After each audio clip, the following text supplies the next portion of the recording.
Welcome to our distinguished visiting writer, Benjamin Busch. This format is just going to be us talking semi-casually as if you all not here, but we're actually talking to you. We're going to be talking about craft and anything that comes to mind, and we'll talk for about 40 minutes, then it'll be open for Q&A, and please do be engaged. Benjamin, as you know, let's see if I can get this list correct. First and foremost, he's just an absolutely incredible human being. He's firing on all cylinders during his visit. He's visiting veterans, high school students, undergrads, graduate students, filmmakers, creative writers, English classes, critical classes.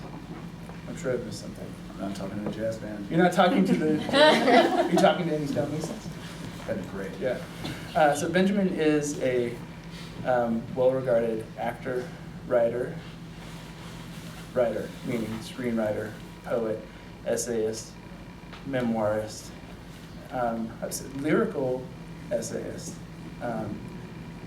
He is a Stone Mason. He was a fine arts major at Vassar, a studio arts degree from Vassar. According to his memoir, and which I've confirmed with its source, the only person from Vassar to enlist in the Marines since the 40s? 1861. 1861? Unbelievable. That is unbelievable. There's a great moment in the book where your recruiting officer absolutely cannot believe that you've shown up and that they finally nabbed one from Vassar. It was a historical moment where they thrilled in the fact that they had one more to torture from a place they just walked in unawares. Yeah, and they called you lovingly Women's College or right. Something like that, so that's nice. The women at Vassar had well taught me to correct the term girls' school whenever they heard it, and that was brought up in my inspection. So I had to, with complete confidence, correct the officer.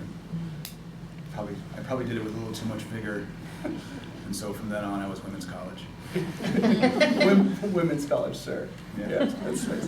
Benjamin served with the Marines over the course of 2 decades, notably in Iraq, where he was a combat infantry officer. So I'd like to start off just by saying something fanboyish, and that's that I'm just so blown away by Dust to Dust, which is a memoir, which is in no way a memoir I can put a label on or can put a label on. It's a memoir of childhood, it's a memoir of the inevitability of life, the inevitability of death. It's one that looks at violence in an inevitable way. It's one that tackles this amazing thing that happens toward the end of the book about inheriting the knowledge that one's parents die, and that your parents can never tell you they're going to die because they are, in your mind, immortal. It's the thing you can never pass along to your kids. So in many ways, for me, that's what this book was ultimately about, although it's also a book, it's a combat memoir in many ways too. So I have to ask this poetry question that leads into the memoir. That's that Charles Simic has this idea that we all have our epic images. And these epic images are the things of our childhood that haunt us, that we can't get away from. And this is a book that's completely powered and structured around the idea of images. And I'm just wondering, for you, what your epic images are and how those played into the writing of this book and how those feed out into your other work. I was always really attached to the landscape on a material level. I had to dig into it to understand what was underground. I had to climb to understand what height was. I had to, in some ways I had to get hurt to know what injuries are. I always threw myself against the world, and there was learning in each time, even though for me it was that absence of knowledge. I was reckless because I didn't understand consequence yet. And as you grow, of course, you begin to pick up the baggage of ruin. You begin to realize you see bad ideas as they occur, and I think many of the challenges that I kind of gave to myself were born out of the hope that if I could defy fate, that I could defy fate. And so I would seek it. I would seek imperil, to be imperiled in some ways in order to overcome it and prove that I was invulnerable, which of course you don't, but I'm still here, so I'm still winning at this point. And it came from a deep sense of the ground. I wasn't someone in love with the sky. I was looking at the dirt, because that's what I'm stuck to. I do believe in gravity. And I became a stonemason for the same reasons. It's trying to create the one thing you want, right? You don't want the idea of death to really be true. Religion has forever given us heaven, so we don't really die, right? We get an out. Every religion does. There's always an afterlife of some kind, And I wanted to overcome my material self in some way, which is what the artist does, right? You write something to last beyond your own time on the planet. You give these messages to the universe and hope that they have some kind of way to continue to move. And so I was attached so much to the earth that I became a stonemason because as a young kid, I saw that castles and temples were made from stone, that memorials were made of stone. So I cast the idea that if stone is the material and substance of perpetuity, then I would have to work in that. And that's where I became a mason at age, 9. And I became a sculptor for the same reasons. I saw sculptures that had survived their cultures, had survived and surpassed empires. And I wanted to be part of that in my own work. And I made a sculpture when I was in college and buried it. It's not in the book. But I made a stone sculpture, which is currently somewhere in the Adirondacks and may never be discovered. But if it is, boy, someone's going to have to ask some questions. And it's got my name on it. So it started that early for me, about a way to record, a way to go into the cave and spray berry juice onto my hand and say, which all artists are always saying, I was here, I got this far, I saw this, here's the proof, goodbye. And so my iconic images are always those of place. They're always the shore of Maine with its cobbled alluvial stones. They're the forests behind my house with a small stream that I dammed in order to get even with nature, to overpower it. They're the small rivers, and really most of those huge images for me are places from my childhood, still. And in the rest of my life, wherever I go, I try to make them again. I got a farm in Michigan where I'm trying to rebuild Sherburne, New York, where I grew up. I'm trying to make these places again for my own children, so that they have the kind of memories that I do, filtered through who they are, very different people. So I don't know if that's quite an answer to your question, but my images are very much images. Totally. And I began as a visual artist for that particular reason. I write as a visual artist. I'm interested in particular too about, there is so much water in this book. Yeah. And there are a couple of scenes that I want to point to and ask you maybe to talk a bit about. One is when you're a kid, against your parents' wishes, Always. you ventured out on what is a chunk of half framed in detritus from an old building. Yeah. It's got a window in it. You've gone out and the water's come up and you are totally screwed for a moment.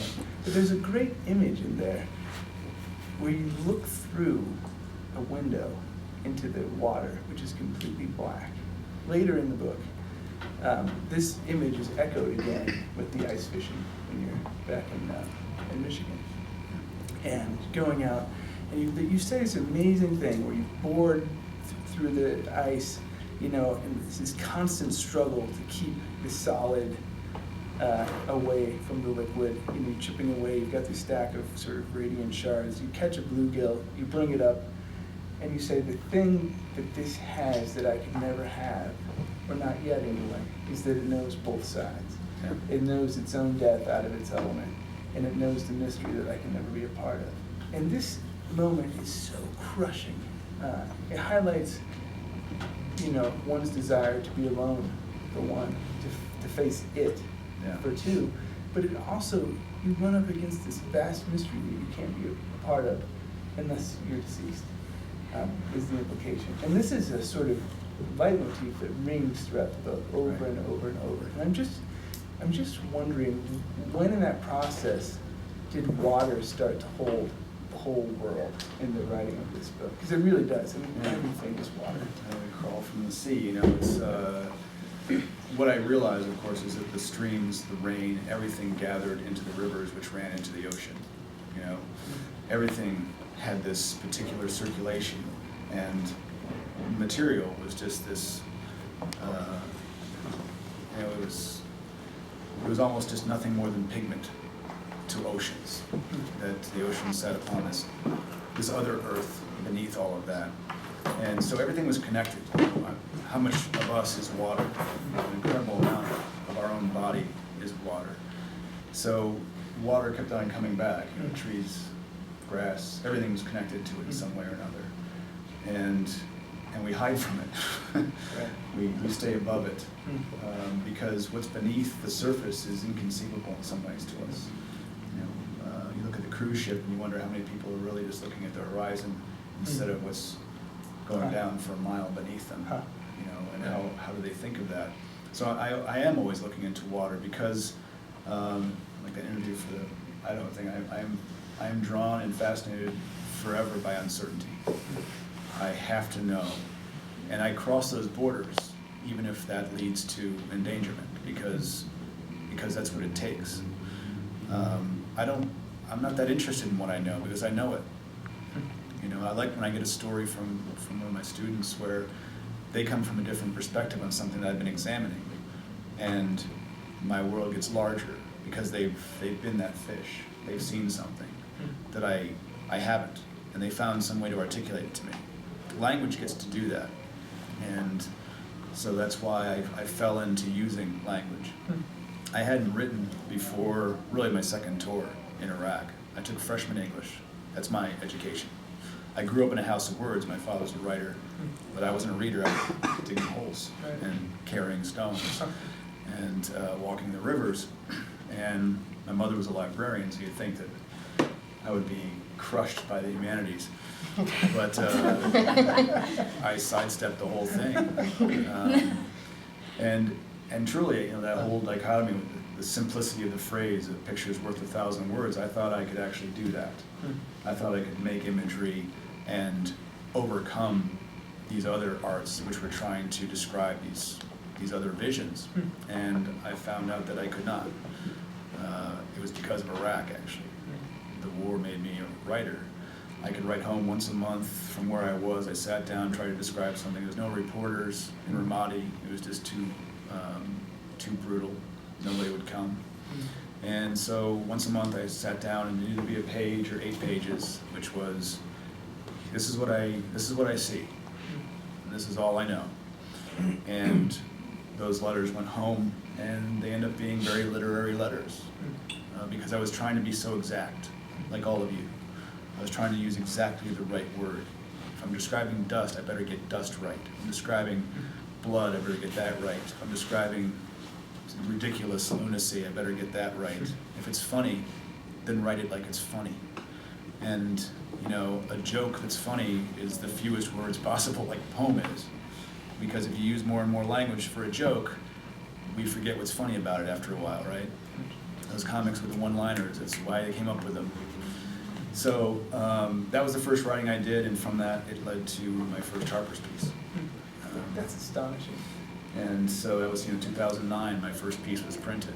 And since then, everything that's been printed has been printed, and written. We say in the book that was something that really just is so haunting because it happens right near the end, and you say that the first casualty of war is language. Language, yeah. And it's so crushing. Because as a reader, you sort of reverse engineer, you just trace yourself backwards through the reading experience, and you recount all these moments of just exact lyrical, even philosophical language. Everything is so heightened yet so precise. And you realize that the world has become so elevated, and that this is antithetical to war. And this moment really, it's just so smart. It just happens with such a slight stroke in the end. And another thing that it makes you do as you trace back through these moments of language in the book is think about how the book, at this point, does become this vast metaphor for memory. And the book it's non-linear. Within those non-linear structures, there are patterns of storytelling that go between combat training and childhood and your domestic life in Michigan, matters foreign and domestic, and life coming of age in the arts, and as the book goes forward, as a reader, you sort of get lost in time. You're like, wait, okay, has he gone to Vassar yet? No, he's out of Vassar. And by the end of the pages, it is a complete metaphor for memory. It's just astonishing. And I'm just wondering how you, when you started thinking about memory as one of the subjects of one of the many subjects of the book, yeah. how you harness that. Did that announce itself to you late in the making of the book, or was that something early on that you were grappling with? Yeah, it was actually primeval in the book's creation. It was part of its infantile chord that it would be built by these associations. And it was actually disciplined back from that considerably by the editor, Matt Weiland, who wanted to give it a better sense of structure, which he did by changing the order in those chapters to be more chronological within each theme.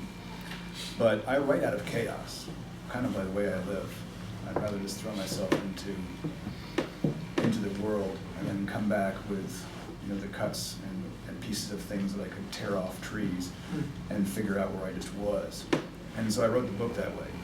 It was written this piece, this piece, this piece, this piece, and half of them were used. I was describing to one of the other classes. I really did build the book like a wall, like a film, like everything else. I was in the downstairs of our house and I always worked from like 10 o'clock until 1 or 2 or 3, whatever it was, when the day was done, because I'm very distractible, as most people who work out of chaos are, I guess. If there's daylight outside, I feel there's things I can do outside, and writing isn't one of them. So I go do those things, and then I come in and wait for the children to sleep, and write the book at that time. And so I had a lot of undone labor. One of them was to insulate the basement, and so I had these huge pieces of extruded pink, really not attractive 4x8 sheets of insulation. That kind of foamy stuff. And so I put them and used them as a cork board. And I surrounded this little table, which was my mother's childhood table. And I sat in an uncomfortable chair with a cheap rickety light and just a pile of notes and things which would occur to me as I went through my day on pieces of receipts and letters and cardboard. And I would tack up the book as I wrote pieces of it, whether they were actually Word document pieces, little vignettes, and I would cut them down so there's the least amount of paper necessary, 3x5 cards. And I began to sort the evidence of what I was trying to do, find a place for each one of these moments to exist, and find out which theme does it fall within. Where does this moment have the most resonance with what theme? And entire chapters were transformed. I had a chapter called Ice, and one that was water, and the ice broke apart. Some of those became part of water, some became part of stone. Dust and underground became soil. Light was cut because I don't really have a relationship to light. It's the only reason we can see anything is because light reflects off of it, right? Or else we're in eternal darkness, so we need light. But I don't have a lot to say about it. And so that broke away. I thought about a few things about light which I thought were incredible. And they became part of a screenplay called Bright. which, because I was so fixated on each different project, I didn't even realize I was doing the same thing. The fictionalized film, Bright, I was writing it at the same time as I was writing the final draft of my book. The book came out and Bright began its tour almost at the same time, and then I realized what I just did. It's like, there's a light chapter, I'll be damned. And I'm not in it. Everyone but me in this movie. So, because I work that way, I'm always balancing all the different ideas that I'm tracing. And they come to me like memory does. I've described it in Ollie's class, and you've probably heard 3 times, some of you. But we remember by association. We don't think chronologically. So when I get on something that I'm really thinking about, I will just jump all over time. And what I wanted to do, and what I hoped people weren't doing in reading the book, was trying to figure out what time it was, because it shouldn't matter. Follow the theme, follow the river. You'll be okay. Don't worry about the clock, and don't worry about it in your life either. This is about going backward. We're so fixated on what's next. I think most people spend our time on what's next, and they forget this huge comet trail of information and experience that they've got in their own past. When those moments of association hit you, stop. Take a moment. Go back. When you were 10, you were a magical child at one time. That's important. When you lose that, you become far less interesting. And there's something about you when you were 10 that's so much you now. That you can't beat that out of yourself. And so when you read this book, you find out that me, as old as I am, I'm 7. I'm exactly on the same course that I began when I was 7. And the gift that I got in this life was that I made the choices to continue all those different paths. Yeah. It's interesting you say that, because I say this totally complimentary. This is a super unconventional trade memoir. That's the way I imagine it. That's what New York said. Yeah, those are the expectations. How do we sell this? Yeah, you see something that's published by a trade publisher, I come in with a certain set of expectations, and one, I was immediately, even though I know you're a poet, had I not known that, I would have bet the farm that you were a huge lover of poetry. That was totally obvious, but also that it was just a total fool's errand to keep track of time. As soon as I got past the prologue, in the first chapter, I thought, okay. And then the 3rd chapter happened, and then it's all conflation moving forward. And there are narratives that progress. Yeah. That. And I work a lot with echoes. Yeah, absolutely. I place things, like I said, when I had this all set up, I could really see the book in its complete design. I could look at one thing that happened in this first chapter and see where it echoed next into the book, and where it kind of concluded in some way in a larger, more, the last 2 chapters. Boy, they're hard. That's where everything that has any weight comes down and bears it. So, but you've earned those 2 chapters by knowing how it's built, by picking up those little moments. And the prologue, the reason the prologue was written was to tip my hat to what the book was. Because if you just started off with the first chapter, you might be in trouble. But the prologue, as short as it is, it tells you what I'm doing with the book. It gives you that, be prepared that this is what this book is about. If you understand this prologue, everything's going to make sense from here on out. And it was hard to pick the words for that prologue. I bet. I just want to actually read a quick sentence and transition to another question I have for you. I feel like the best one. I'm only going to pick the best one. The soldier arrives home to discover that the war he has returned from has already been forgotten. And because he has survived as a witness to it, neither he nor his country are innocent. Both try to dream again, the soldier by remembering himself before the war, and the country by forgetting the soldier it sent away. The legionnaire returns to find Rome in ruins, its road still straight, leading out the way he had once marched. It is perhaps better that his home is deserted. it can never be what it was before, and the people who can forgive us cannot know what we have done. And it's such an incredible moment, and I want to ask you a question about the veterans who you meet and talk with. And when they ask what advice you have for telling a narrative that involves combat or any kind of service, what's something that you say or recommend or point to? Don't play a role. You know, don't turn yourself into what you imagine you are or what you hope you've been. You have to be an honest narrator, and that sucks sometimes if you're truly paying attention to what's occurring around you, what you're part of, what you've done, what you've seen. It doesn't matter the reasons you got into anything, but once you're in, you know, there's certain truths which you have to be honest to, and you can't play away innocence. I didn't mean to do this. Yeah, well, then I guess it wouldn't have been done, except that it was. And so I think if you just take away the worry about playing what your expectations are and allow the truth of your own, you know, kind of confrontation with self, and you really begin to take stock of who you are.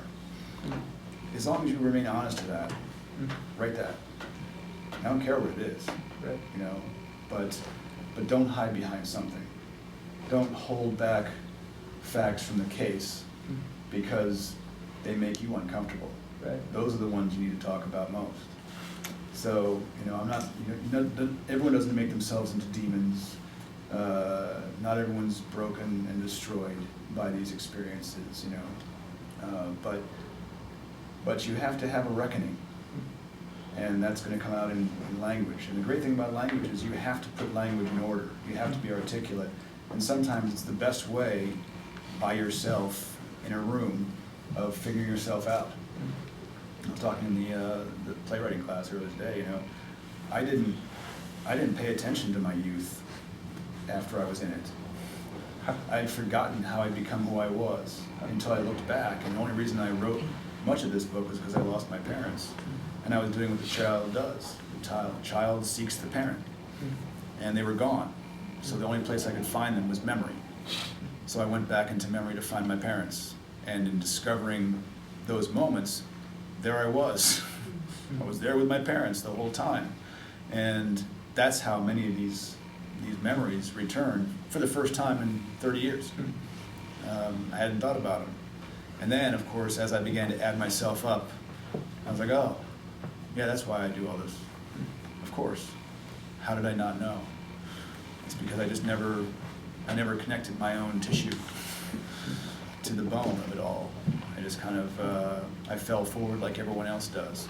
And this made me pay attention to origin, to causality, to connectivity, to progression. And even though I defy chronology in this, I don't defy progression. So I guess that's an answer. Absolutely. And that leads me to another question I have, because the main characters, the book announces this quite clearly at the end. The main characters in this novel are your parents. And there's just no way around it. Those last two chapters are just, the weight of them is unbearable. And I want to ask you a question about your dad. And it's, I simply refuse to believe you that you didn't start writing when you did. It's a lie. It's just astonishing. And, you know, I'd written a couple of screenplays. God, that is amazing. Which were not great. Let me ask you this. You know, I feel like part of being an artist is, you know, no matter how confident you are, is finding the permission to do the thing that you want to do. And growing up with a father who's very famous prose writer, you know, did that give you permission to say, like, yeah, I can be a writer. My dad was a writer. Or how was that process like for you? I mean, in terms of I get a lot of things. I'm like, well, first of all, your father was a writer, so of course you're, you know, you got that from him. I'm like, well, I was adopted, so no, I didn't. But I was also in a house of language. You know, my father and my mother being a librarian, I knew that books were this important artifact in the world of art. And my father would come back with a manuscript with his head to blurb or something. He'd drop all the pages down the table and go, look at that. Somebody wrote a whole book. Look at that.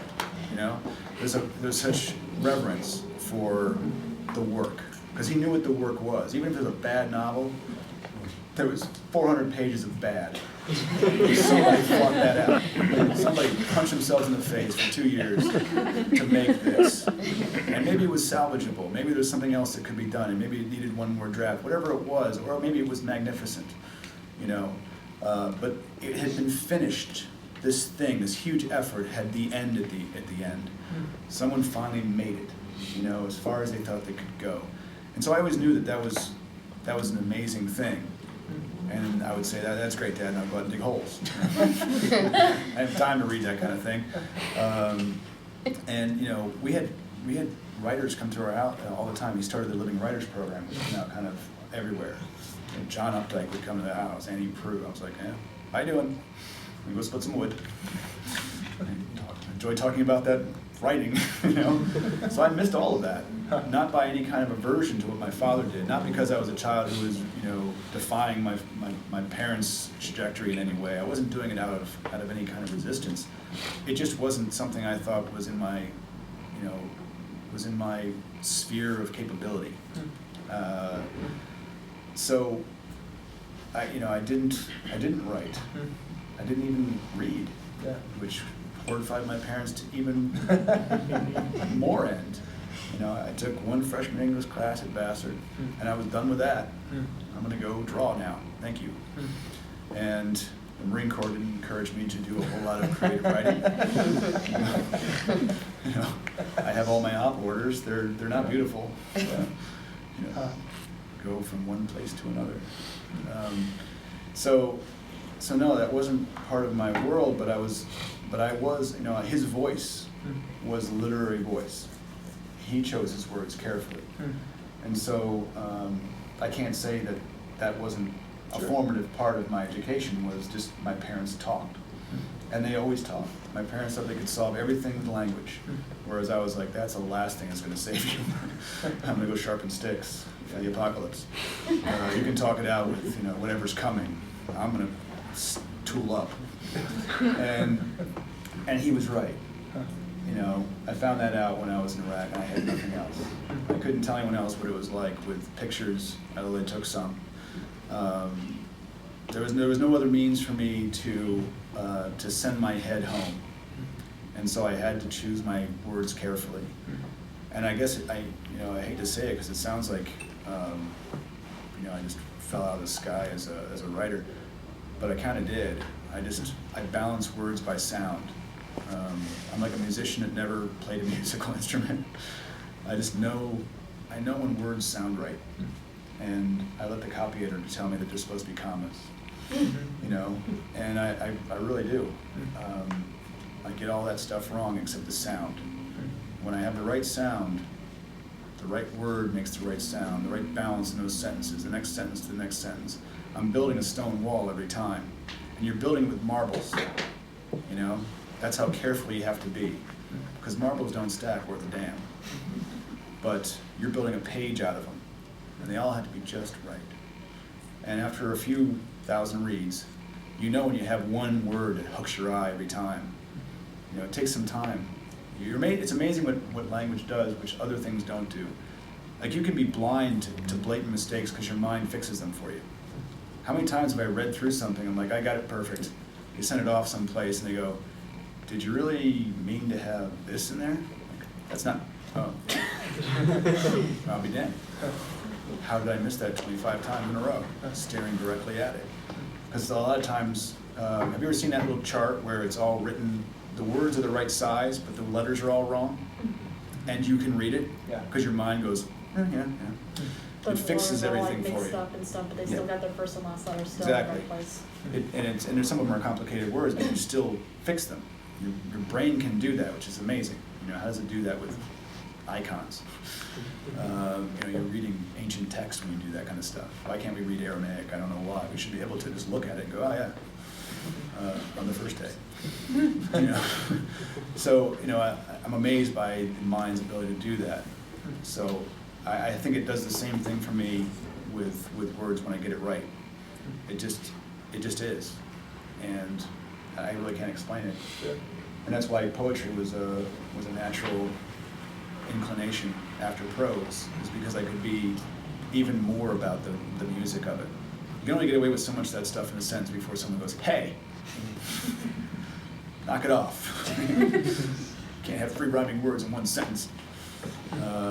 They send the police. So, and I think it's really interesting, like, you know, you get that right balance to language, and you kind of feel your way through it. Sure. And I get better, I hope, like everyone does. And I read more poems here and there in journals when I'm not running around. And you know, you see people who pull off another stunt. You're like, huh? So you can do that too. I didn't know that, you know. And so there's always someone who's going to press that next boundary, and it might be the boundary that 30,000 people have been looking for, and you're the only one who had the courage to do it, or figured out how to make that one move work. And you'll screw it up, God knows how many times before you get it right. But when you get it right, you know, we're all waiting to clap. Sure. I'm going to ask you one more question, briefly, and we'll turn it over for questions here. And that's, among your contemporaries, when you look around the proverbial room, who's exciting you right now, in any field? In any field? In the arts. Oh, man. It's hard because, you know, a lot of the people who excite me are dead. You know, there's a lot of great filmmakers that I'm inspired by. They're all they tend to be uneven, like Ridley Scott. Oh, yeah. How many times have I been excited, and recently that he made Prometheus, and I wanted to go, you know, check his dosage.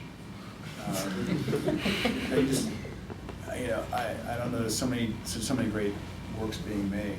I tend to think right now that the people who probably move me the most are poets. And I don't know if it's because my attention span sucks, and a poem is this big, and I can get my whole head around it in one sitting, you know, one feeding. I can kind of take a poem in and receive its power. And I know that it took so much work to make that tiny thing powerful. I think many of my disciplines now have been defined by poetry because of the need to use the least possible to make the biggest statements, to attach it to the biggest immensities there are, and to get rid of absolutely everything that's non-essential, if you can, just to trim and trim and trim. And if you do that with prose, I talked about the MFA course last night, you know, if you can cut all that stuff away, it's amazing how much speed your prose suddenly has. It really moves. You know, it gets a glide to it, which is kind of amazing. And so I guess I've probably been between film, which is obviously hugely influential because of how fascinated I am by it, and how much of a sucker I am for a pretty picture. I just am. So pretty. And I like how many things you can stick into an image at the same time. You know, how many metaphors, symbols, at the same time as someone's having a conversation. You can get away with all that in a good shot, you know. And the novelists and the short story writers are all trying to do that shot in a paragraph. And it's hard. It can be done, you know. Annie Proulx's in the world, you know. Ann Patchett's running around out there. You know, there's a bunch of great prose writers who are throwing stones. Yeah, I think at this point, the size of a poem, like all my poems, none of them are longer than a page when I write them. If the journal prints them small and they have to do it 2 pages, I get annoyed. But you know, all my poems are a page long. I don't want to write a longer poem than that. I mean, I can read Hayden Carruth and go, huh? I can read a Whitman canto times 54 and be amazed by it. but I'm also reading it because those cantos are single poems. I can read them one at a time and move through that poem. I don't like the longer ones because I can't stay in it, just because I have attention deficit disorder of the worst order. So, yeah, I guess that's probably it. And I try to sneak poetry into everything. I'm a sneaky little writer that way. If I can get a good line of verse tucked into something and disguised as a sentence, well, I'll do it. You know? And you actually put Stevie Smith in. I did. So, I did. Well done. Yeah. Well, actually, at least I quoted. Yeah. But I'll sneak it into a line of dialogue in a film. I did it in Bright, and I got away with it by I make the line. I don't remember the line is now, but then the next character makes fun of him for being poetic. So if I left it there, people would be like, "That's a stilted line. That doesn't." Well, people don't talk that way. Actually, sometimes they do. But then the other character immediately recognizes, and I use him as the audience to make fun of that first line, so the first line is totally justified to keep in the film. So there's ways of sneaking things in. That's excellent. Let's have some questions from the audience, if you don't mind. Yeah. The Black Room. Someone's got a great question. Wow. I hope you have more questions. Oh, we've got a I question. have a question. Yeah. Why didn't you get into writing? I mean, when you were a kid, your parents were both like wordsmiths, as you were saying. I was building forts. My priorities. Okay, I wasn't sure. Yeah. My priorities were go to the river, find fish, bring back rocks, build my fort larger with rocks against the enemy that does not exist. Okay, I'm jealous because that sounds like a blast. It was a blast. If I lived in a forest. Defend the house against no one. Go find the houses which had fallen down by way of their cellars, and then start circling them until you found the ash dump, and treat it like an archaeological site and dig all the bottles out of it from the 1800s.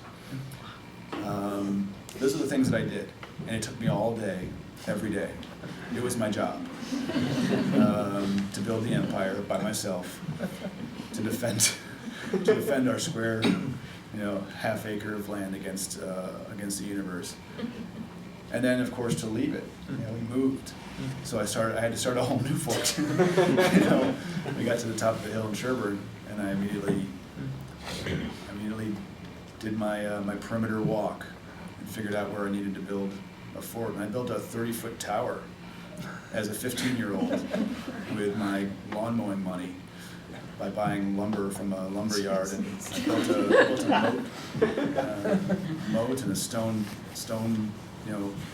castle fixture, which was large enough to lie 3 people in. 1 person ever did lie in it. I built compartments beneath my masonry floor to hide treasures, which consisted of a leather pouch with 3/4 in it, which I went back home to my parents' house about a year ago. I went down to the fort, which is still standing, perfectly straight. The stream has blown everything out that was there. All my dams are gone, but I opened up the compartment, which is hidden by a piece of flagstone, so it looks like there's no compartment. There's a rotten thing of leather sitting in there with 3/4 from the 80s. And you built an airplane. Well, that didn't work. That did not work. Yeah.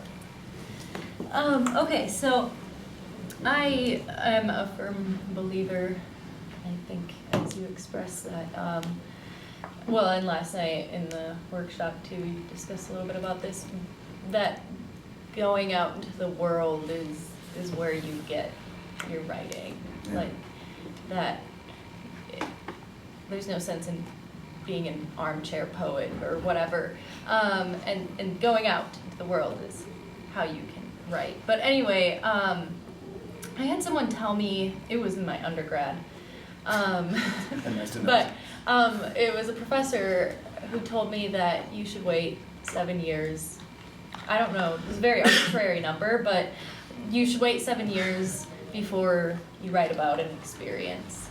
And for quite a few years I held that to be like biblical knowledge, and I was like, totally, you Well, know. 7 is a biblical number. Yeah, you're right, actually. Three. But now I don't necessarily think that's true. I think it's just, as you grow as a writer, you learn to digest your experiences quicker and put them to the page. Yeah. And you're continuously writing every day. So I'm curious to know if you have, if you have some kind of timeline or distance you create before you decide to sit down and write about something, or if you just... It's a great question, and no, I don't. Because I didn't write about any of that stuff, I also don't have its first impression. Like, I don't have a journal. I have one from Iraq that's mostly like, my patrol is over here, and this other patrol is over here, and this guy's angry, and this is burning. So it doesn't have a whole lot of, deeply philosophical stuff, except this is a disaster, let me count the ways. So I don't have that, like the first impression. I can't write of myself as a 7-year-old the same way, because there's so much distance now. I'm already looking back at myself, which is why I tried not to be sentimental in the way I wrote about it, because I am sentimental, but I don't write sentimentally. That's a whole glaze you put on something which changes the way everything appears. I also don't give myself incredible knowledge that I didn't have. So when I go back into memories, I can't use all the information that I now have about, what I should be thinking. I just remember from that time how little I would have known, and I only use that much. Because otherwise I would have been the most brilliant child on earth in some of these situations. I'm not. I'm an idiot every time. And there's a reason why. It's because that's exactly the amount of information I had, and how I reacted to my situation was without experience. So the 7-year rule, it's the first I've heard of it. Usually that's, not to discourage and disparage it, that's usually what they say in LA. 7 years and you're done. If you haven't made it by 7 years, go home. So I think what they're talking about is you need to be able to kind of make sense of an occurrence. But to not write about it when it's hot and burning, I think you lose a certain thing which you won't get back later on. Like I can't write honestly about how much it hurt to have someone not love me in 9th grade. But I know it hurt, And I can't write about that feeling with as much purity as it had then. If I wrote about it then, it would suck.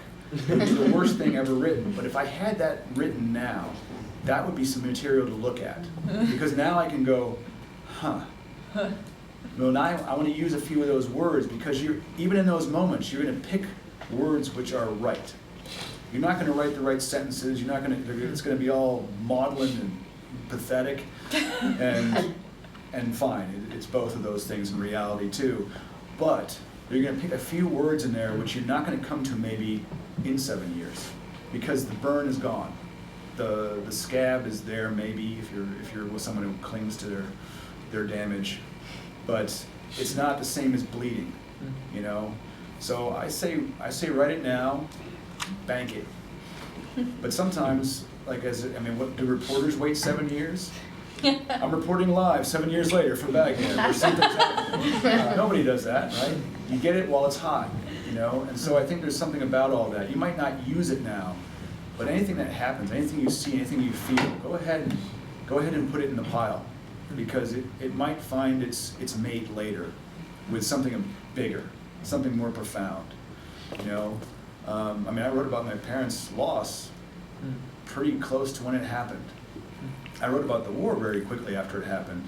Most of the Vietnam War literature came out 25 years later when everyone got their heads together. Very little of it did, before that. And they say, well, that's the thing where you have to kind of let an experience air itself out. And I say yes and no.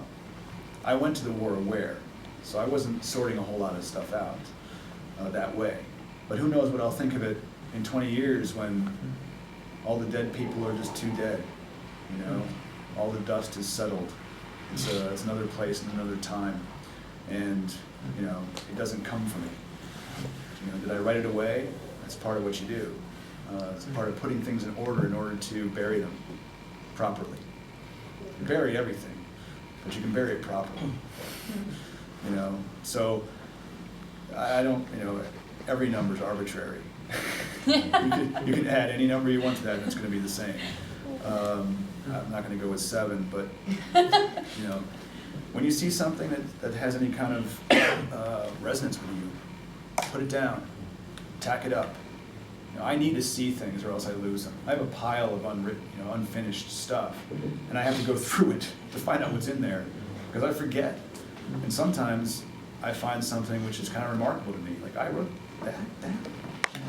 That's exactly what that goes with this. And I wrote this one 7 years ago, and this one on a piece of toilet paper, you know, here, and I get this piece over here, which now suddenly that's what each of them needed, was the other thing. And if I hadn't written that down and saved them, I'd still be sitting here with this thing looking for the rest of itself, which I already knew, but I can't carry all that universe in my head at the same time. You know, there's a lot of dark matter out there. So is that a good answer to? Yeah. Makes sense. There is something to be said for waiting for things to make sense to you, but usually that time is only specifically, you know, for other things to occur enough to give you the distance to look back and as an observer on yourself. But you lose something in that, right? You know, to do a reportage on your own life, you have to interview the witness, who's you. And the best time to get that interview done is immediately after the accident, where there's going to be a lot of confusion. But in that confusion, that's what happened. Get the confusion right, and then write about context later. Look how wise I am. Yeah. Some writers, before they can begin, need to have a map. And other writers use a compass. They just can orient themselves in a certain direction, and then intuitively follow. Setting aside for a fact that in your military training you would have learned to use both a map and a compass. Big map fan. When you write, are you a compass writer or a map writer? Oh, that's a great question. I build my own maps. As you do in the book. Yeah. So I don't start with a map.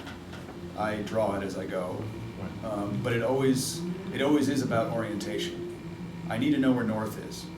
I can be lost as long as I know what north is.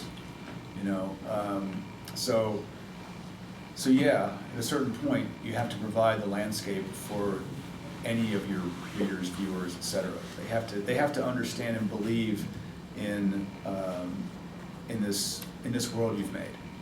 It has to. There's something in your world has to be familiar to them, so they can serve as some kind of an anchor to spin around. They have to have something they can hold on to, which is familiar, and then I think you can wiggle around that a great deal. I didn't go forward knowing where this book was going to go, except I know how it ended in a certain way because my parents died. You don't know that in the beginning of the book. You don't know that all the way through until the end of the book. Even though there it is happening the whole way through, because I'm preparing you for that to matter. If I just wrote a piece about my parents dying, that sucks. You know, that's too bad. I can almost feel that. But if you build up how much they matter not being dead, and then kill them, that's cruelty. That's good writing. You know, that's where you make these things that you have observed gather into a mass that have some kind of transference. You want to give something to somebody else, even if it's premonition, even if it's warning, if it's an omen. You want to pass something in a way which makes them really think, yeah, I should take that medication. I should brace myself. I should call my parents. What people do after they read my book all the time is they call their parents immediately. Everyone, like, how many letters and notes I've gotten from Facebook, like, finish your book, call my parents. And it's because of that. That's the warning. I can't call my parents. The two people I want to read this book the most are dead. I can't imagine what they'd think of this book. But I would love to see my father sitting in his workroom with my book in his hand. And I just know that he'd be like aglow but he won't be. And that's what hurts, you know.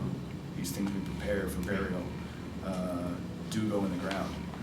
So I'm always tracing those things in my work, and you know, you ask about compass, you ask about that. It's a great question. I don't usually pre-plan where something's going in the formative stages, but at a certain point, I do need a map, which by that point I've kind of given myself. If I've written this piece and this piece and this piece, I figure out if they're following a river or if they're following a road, and then everything else begins to fall into the river, you know. And where does the river end? The movie ends at the ocean, right? Or else it begins at the stream that starts the river. You got two places for everything to end. So I'll have to figure that out as it evolves. But I never know, and I always worry, and I tell this to students too, if you see your whole work whole before you've even begun, it's probably predictable. You know, I always kind of give that warning to my students the same way. If it's so obvious to you, it's probably going to be obvious to me very quickly too. And it's not always the case. Some people are like, I know exactly how this is going to go, I just don't know how to get there yet. That's fine. But if you see it like, this happens and this happens, you know, all these justifiable things as if it's mechanics, don't write as a mechanic, you know. I think that's a warning I would give. Before we go, I want to end on a story about your parents and you voyaging out in the snow with a trunkload full of used books. Can you tell that real quick before we end? Yeah, I can read it to you. Would you mind? I wrote it down. Did we? Yeah. Let's see if we can find it. Where's that? Let's see, That's the funny thing is, without my wall, I don't know where anything is in this book. I have no idea. It's an absolutely fabulous story. Would that be in wood? Does it look sense? Yeah. So some of these chapters begin sometimes with a philosophical exploration of my subject matter. This begins the chapter called Wood. And so, so I'll just begin with a little piece before that story, if that's all right. Great. Trees seem to be random, their arrival in fields and the top of hills unexplainable, their growth mysterious. It is hard to imagine the wood of trees while they stand, but inside there is something magical happening. The growth of trees is not repetitive but additive, each year recorded in their flesh. Cut wood can be burnished like clay, polished to show its grain like stone, or on the shore, bleached driftwood looks like worn bone. Wood is known for how it burns more than for how it grows, but it is trees that most clearly mark time. The destruction of a tree by axe, rod, or fire is an assurance that memory is not intended to survive. Trees grow with us. One day, while we lived in Poolville, my family went for a drive. There was no particular reason for it other than that my parents wanted to see the countryside in winter. My brother and I sat in the back of the station wagon as we drove out to the great white cold of central New York. It was before Christmas because there were boxes of books in the back of the car that my father had not yet donated to the library for the tax year. The car whistled as we went and always felt frigid in the back. The large empty bay incapable of holding any heat. The roads farthest from the village were plowed last, and my parents chose to drive onto one that had not yet been cleared, identifiable only by recent truck tracks and a row of skeletal maples lining its shoulder. We moved on the confidence my father had in the new snow tires he had bought. He relied on local wisdom for all mechanical matters and would quote mechanics as if they were philosophers. He'd grown up in Brooklyn and somehow maintained an urban perspective of the natural world despite his long tenure in rural territory. It had been little more than momentum that had kept us from being trapped by the deepening snow. The tracks we had been following turned off. My father hesitated, and the car slowed to a stop. They decided that they had seen enough, and my father tried to turn around. The wheels spun and revealed the smooth ice below the snow. My mother offered advice, which was to gun the engine and rock in their seat. My father got out and looked at the road as if something was wrong with it. I got out too, and we stood examining the polished ice and tire treads packed smooth with snow. They talked strategy. I suggested that we use fallen branches from the maples as traction and went to gather some, but when I returned with an armful of sticks, my father had already taken action. He had arranged his old books, open, packed in front of each tire. I was shocked. I thought my mother, a librarian, would never allow it, but she sat in front, far from town, resigned to accept forfeiture. I stood outside, still holding the sticks as my father got in, started the engine and hit the gas. The wheels stripped pages and threw them in a plume behind the car. A few were mangled, but many simply tore free and were thrown like large sheets of confetti. The paper did not look like snow and was noticeable on the road. One of the books was by Dickens, a duplicate he had found in a box of books bought for a few dollars in an auction. My father got out, and we looked at the pages blown over the snow. He could tell that I was horrified, but he smiled and said, "Dickens would be proud to know that his book had been sacrificed to save little boys." We had watched A Christmas Carol that year, and I'd seen Oliver in London. I guessed that he was right. We were eventually rescued by a plow and went home to soup and less confidence in snow tires. A farmer walking along his field in spring would find, spread along his fence, pages of Dickens caught in the barbs with the dry leaves of fall. Thank you so much. Appreciate it.